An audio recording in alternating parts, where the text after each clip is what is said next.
ऐसे गंदे आदमी की जिंदाबाद नहीं करेंगे। जबरदस्ती जिंदाबाद मत कराओ। आज देश परेशान है, दुखी है, आपकी शक्ल नहीं देखना चाहता, आप कहते हो जिंदाबाद करो। लेकिन मैं तो भगवान से प्रार्थना करता हूँ, हे भगवान अपनी तीसरी आंख खोल। भारत बर्बादी के रास्ते पे है, भारत के लोग मर रहे हैं, तू ही बचा सकता है। अब राक्षसवाद आगा देश में, कलयुग है ना, राक्षस ही आएंगे। गुंडे जो सत्ता में हैं, जो देश को लूट रहे हैं, देश को बेच रहे हैं, फ्री दूंगा, जैसे इसके बाप राजा रजवाड़े थे। अरे हमारा पैसा घुमा के फ्री दूंगा, खुद भी खा रहा है और फ्री दूंगा। आज आप ईवीएम मशीन हटा दो, देश जूते लेकर खड़ा है इनका स्वागत करने के लिए। करूं मेरा तो बस नहीं चलता, जूता उठा के मार दूं। अगर ये कहना कि इस आदमी को मारने के लिए सजाए मौत तो जगदीश शर्मा तैयार है। सबसे पहला सवाल सर आपसे मैं ये शुरू करना चाहूंगा कि आप ये बताइए कि सबसे बड़े राम भक्त कौन है, कांग्रेस वाले हैं या भाजपा वाले हैं? भाई आप आए हैं, आपने देखा है कि मेरे घर में हनुमान का मंदिर है, राम का मंदिर है। हम दिखाने वाले राम भक्त नहीं हैं, हम दिल से राम भक्त हैं। वो दिखाने वाले राम भक्त हैं, राम के नाम पर लूटने वाले राम भक्त हैं भारतीय जनता पार्टी के लोग, मोदी जी और उनकी पूरी टीम। सही मायने में हम भगवान को दिल से मानते हैं, दिखाते नहीं हैं। आप कह रहे हैं कि आप दिखावा नहीं करते, लेकिन भगवान को वो लाए हैं ना। अगर वो आपने सुना होगा ना, चुनाव के टाइम में जो राम को लाए हम उसको लाएंगे। देखो तो वो राम को लाए हैं ना। देखिए, तो देश की जनता को सोचना चाहिए। राम को तो दशरथ लाए थे, ये तो रावण को लाए हैं। और रावण को लाए हैं, देश को लूटने आए हैं, देश को लूटने आए हैं, देश को बर्बाद करने आए हैं। और वो हो रहा है। नौजवान, पढ़ा लिखा और महिला, व्यापारी, मजदूर, मैं कह रहा हूँ किसको आप हाथ लगा देखो ना, हर आदमी बर्बाद हो रहा है। ये राम को नहीं लाए हैं, ये रावण को लाए हैं। इस रावण का अंत तो राम करेंगे, और राम हमारे दिल में है। राम के रूप में राहुल गांधी कह सकते हैं, जो सच की लड़ाई लड़ते हैं, जो सच बोलते हैं और जो हमेशा अपनी बात कहते रहेंगे। आप कांग्रेस के हैं तो राहुल गांधी को आप राम के रूप बता रहे हैं। मैं तो बता ठीक है, रहा हूं। भाजपा वाले भी तो कहते हैं कि हमारे जो है मोदी जी वो राम के रूप है, और क्या नाम है योगी जो है हनुमान के रूप है। अब आपसे मैं पूछ लेता हूँ, अगर आप राम के बारे में जानते हो तो राम सच बोलते थे, सच के रास्ते पर चलते थे, बहन भाई में प्यार कराते थे, पिता का सम्मान करते थे, पत्नी का सम्मान करते थे। क्या इनके पास ऐसी कोई एक भी चीज़ है कि सच बोलें, पत्नी का सम्मान करें? देख लीजिए ना, आप ही सोचिए, जो राम जिसको बता रहे हैं, जिसको मैं रावण कह रहा हूँ, उनकी पत्नी कहाँ है? उनका झूठ बोलने का तरीका सुबह शाम एक ही है, और भाई भाई को लड़ा रहे हैं, हिंदू मुसलमान को लड़ा रहे हैं। तो बताइए कि राम कौन है, रावण कौन है? ये तो देश की जनता को पता है कि राम सच बोलते थे, रावण झूठ बोलता। वो उन्होंने जो 100 में से 200% झूठ बोलते हैं, और झूठ पे वो जिंदा हैं, झूठ पे चल रहे हैं। अगर जिस दिन वो झूठ बोलना बंद कर देंगे तो शरीर भी छोड़ देंगे। उनके कई वादे पूरे हुए हैं। उन्होंने कहा कि पाकिस्तान थर-थर कांपेगा, पाकिस्तान थर-थर कांप रहा है, चाइना नजर उठा करके नहीं देखेगा, नहीं देख रहा है। पाकिस्तान इस तरह थर-थर कांप रहा है कि रोज हमारे जवानों को मार रहा है। चाइना हमारे घर में घुस गया, थर-थर कांप रहा है। नेपाल जो हमारे टुकड़ों पर पलता था, वो हमारे जमीन पर कब्जा कर रहा है, क्योंकि थर-थर कांप रहा है। ये थर-थर कैसे कांप रहे हैं समझ में नहीं आ रहा है। ये लोग बड़बोले हैं, बड़ी बातें करते हैं, गुमराह करते हैं। टेलीविज़न के, गोदी मीडिया के माध्यम से चैनल इनके हो गए हैं, जो दिखाते हैं, लोगों की मजबूरी है, देखते हैं। लेकिन लोग सच भी समझ रहे हैं कि थर-थर वो नहीं कांप रहे हैं, थर-थर मोदी जी कांप रहे हैं। हार का डर मोदी जी को सता रहा है, हार का डर बीजेपी को सता रहा है। 300 पार, अरे श्री राम हो गए हो क्या आप? 300 पार रावण के रूप में आप आगे हो, देश को लूट रहे हो, देश को बर्बाद कर रहे हो, कहते हो 300 पार। हमने तो निकाह तक, राहुल गांधी ने निकाह तक 300 पार। उनका कॉन्फिडेंस था, उन्हें पता था कि जनता हमारे साथ है, तभी तो उन्होंने कहा है। उनको पता था कि ईवीएम हमारे साथ है। मैं तो कहता रहा हूं, जब तक ईवीएम है ये जीतेंगे। बैलेट पेपर से चुनाव हुआ, जो फौजी भाइयों को हुआ, उसमें अखिलेश नंबर 1 पे चल रहा था और ये हारे थे। जैसे ईवीएम शुरू हुई तो फिर 300 पार हो गए। और 300 पार यही नहीं, रीजन है बताने का। इनको पता था 300 पार होते ही रावण चल देगा अयोध्या की तरफ। अयोध्या मतलब गुजरात की तरफ, सुबह ही चल दिया मुँह उठा के हैं। उनको भाई, उनको तो पता था जीत रहे हैं, इस ईवीएम से जीत रहे हैं। 5 दिन से तैयारी हो रही है। हारने मतलब चुनाव को रिजल्ट का पता, वही तैयारी कर सकता है। हमारी हिम्मत नहीं थी तैयारी करने की। हम तो हार का अभी तक समीक्षा ही ढंग से नहीं कर पाए कि हारे क्यों हैं। और हमने राहुल, तो आपको आरोप है ना कि आप ईवीएम को अगर लेकर के बात कहते हैं, ये आपका आरोप है, लेकिन ये उनका अपने आप का खुद का भरोसा भी तो हो सकता है कि उन्हें पता है कि हमने देश के लिए काम किया, जैसा कि वो लोग कहते हैं। तो उन्हें ये पता होगा जनता हमारे साथ है, क्योंकि जो कांग्रेस है या समाजवादी पार्टी है, वो जनता के साथ हमेशा छल किया, जैसा उनका नारा है। अगर ये देश के लिए काम करते ना तो जगदीश शर्मा, राहुल, प्रियंका गांधी भी इनका सम्मान करती। यही के लिए प्रधानमंत्री नहीं है, हम अटल जी का भी सम्मान करते हैं, और जितने प्रधानमंत्री रहे हम अडवाणी जी का भी सम्मान करते हैं।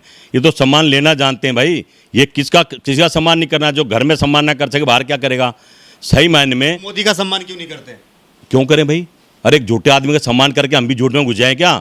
हम भी देश को बर्बाद करें क्या? इन्होंने कहा था कि हम देश बेचकर देश चलाएंगे, देश की जनता को? तो ये कहा था 15 लाख देंगे, अच्छे दिन लाएंगे, काला धन ला के देंगे, हैं पेट्रोल डीजल सस्ता करेंगे, महंगाई कम करेंगे। बताइए कौन सा इन्होंने एक काम कर दिया मैं इनका सम्मान करूं? मेरा तो बस नहीं चलता, जूता उठा के मार दूं। अगर ये कहना कि इस आदमी को मारने के लिए सजाए मौत है, तो जगदीश शर्मा तैयार है सजाए मौत के लिए। अपने भारत को बचाना है। ये नहीं कि सरदार भगत सिंह ने ठेका लिया था भारत को आज़ाद कराने का, चंद्रशेखर आज़ाद ने ठेका लिया था, वो हमें देके अपनी जान पर खेल कर। तो और भी तो चंद्रशेखर और आज़ाद जगह सरदार भगत सिंह जैसे लोग चाहिए इस देश में। भारत तो आज भी गुलाम हो रहा है। पहले हम लड़े थे गोरों से, अब लड़ेंगे चोरों से। गुलाम तो ही रहा ना इस देश को बचाने का। चोर कौन है? ये चोर मोदी सरकार, मोदी अली बाबा चाली चोर, मोदी एंड पार्टी। और चोर कौन है भाई? देश को कौन बेच रहा है? 70 साल में देश बनाया, ये 7 साल में आके बेच रहे हैं। चोर है कौन? तो रहे कि देश को कहाँ बेच रहा है? अगर कोई भी किसी भी कंपनी को प्राइवेटाइजेशन किया जाता है तो कह रहे हैं उससे देश मजबूत हो रहा है। महंगाई बढ़ रही है तो कह रहे हैं उससे देश मजबूत हो रहा है। ये उनके समर्थक भी कहते हैं, जो मोदी जी के जो समर्थक हैं वो भी कहते हैं। अंत वक्त जरूर कहते हैं, लेकिन लोग रो रहे हैं, नौकरियां छिन गई हैं, भूखे मर रहे हैं, खाने को पैसा नहीं है, लोग आत्महत्या कर रहे हैं। पहले तो किसान आत्महत्या करते थे, अब पूरे परिवार के परिवार आत्महत्या कर रहे हैं। क्यों?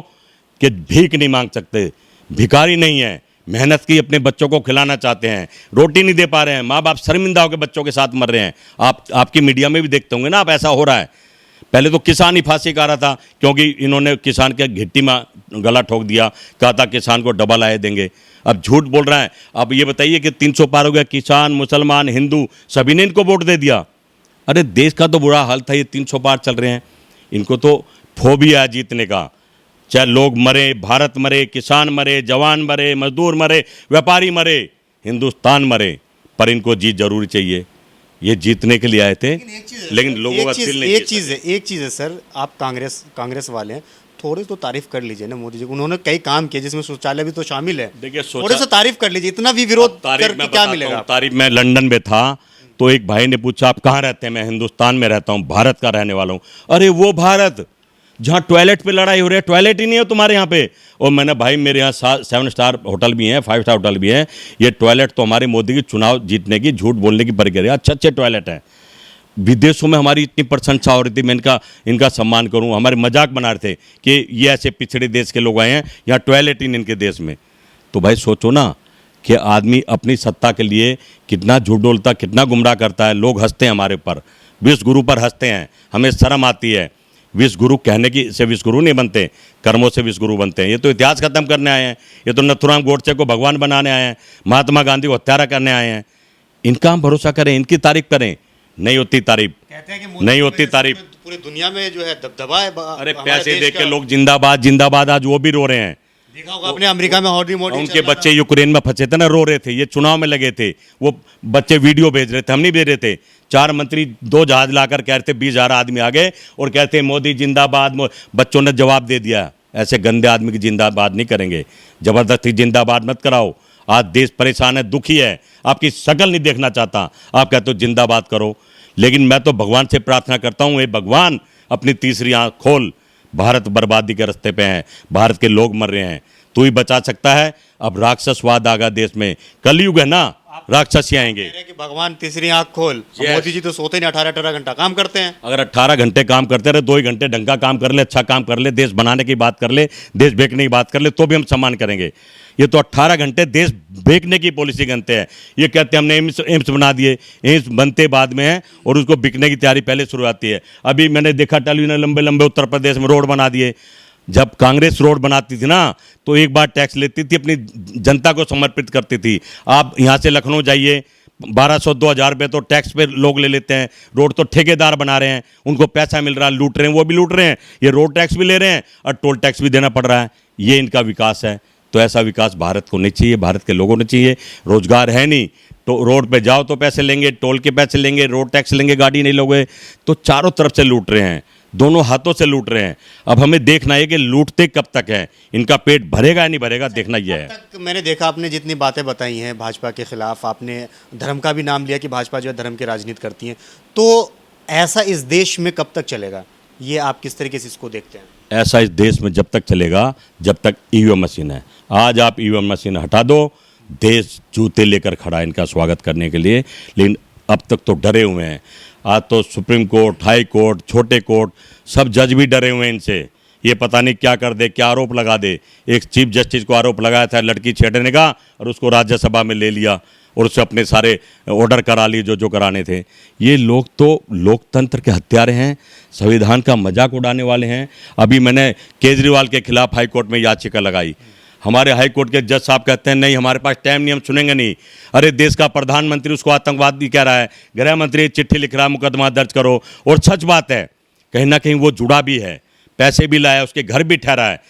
राहुल गांधी सही कहते हैं, हमारे देश में दो भारत बसते हैं, एक गरीब का भारत, एक अमीर का भारत। अब गरीब का लिए कानून भी दो तरह का, ये गरीब का बच्चा होता किसी आतंकवादी से जुड़ा होता तो सारे देश की पुलिस उसमें लग जाती। तो गरीबों के हाँ, जितना गरीब है सब देख रहे हैं, सारे देश की पुलिस जुट जाती, उसके उठा लेती। पर केजरीवाल बाहर नहीं डाला, आतंकवादी को साथ रहा, पैसा लाया, एक बार भी उसने नहीं कहा कि मैं नहीं रहा। और जज साहब कहते हैं हमें सुनने का टाइम नहीं है, लेकिन हम भी छोड़ने वाले नहीं है। लोकतंत्र इस आप आगे लड़ाई लड़ेंगे। हम सुप्रीम कोर्ट जाने की तैयारी कर रहे हैं और आखिरी दम तक लड़ेंगे। हमें अपने राष्ट्र की रक्षा करनी है, अपने देश की रक्षा करनी है, अपने देश के लोगों की रक्षा करनी है। इसको इन गुंडों के हवाले नहीं छोड़ना है। लड़ते तो हम रहेंगे। गुंडे कौन है? गुंडे जो सत्ता में हैं, जो देश को लूट रहे हैं, देश को बेच रहे हैं। फ्री दूंगा, जैसे के बाप राजा रजवाड़े थे। अरे हमारा पैसा घुमा के फ्री दूंगा, खुद भी खा रहा है और फ्री दूंगा। सारे एडवर्टाइज की सरकार है, एडवर्टाइज अपने रिश्तेदारों को देता है, आधा पैसा एडवर्टाइज में जा रहा है। ये जब से आए हैं देश का विकास नहीं हो रहा। दिल्ली में एक सड़क और नाली नहीं बनी है। जो मोहल्ला क्लिनिक थे उसमें भी कुत्ते घूम रहे हैं, एक भी कोरोना का पेशेंट नहीं था। ये तो गुमराह की राह। स्टार्टिंग में मोहल्ला क्लिनिक का बहुत चर्चा था, लेकिन अब देखा जाए भाई जमीन पे चर्चा तो एडवर्टाइज से थी ना, आज भी चर्चा मोहल्ला क्लिनिक। एक भी कोई बताइए कोरोना के टाइम में काम